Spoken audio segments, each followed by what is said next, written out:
प्रणम्य शिरसा देवं गौरीपुत्रं विनायकं भक्तावासं स्मरे नित्यम् आयुष्कामार्धसिद्धये। प्रथमं वक्रतुण्डं च एकदन्तं द्वितीयकं तृतीयं कृष्णपिङ्गाक्षं गजवक्त्रं चतुर्धकं लम्बोदरं पञ्चमं च षष्ठं विकटमेव च सप्तमं विघ्नराजं च धूम्रवर्णं तथाष्टकं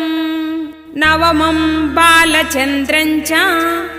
दशमं तु विनायकम् एकादशं गणपतिं द्वादशं तु गजाननं द्वादशैतानि नाम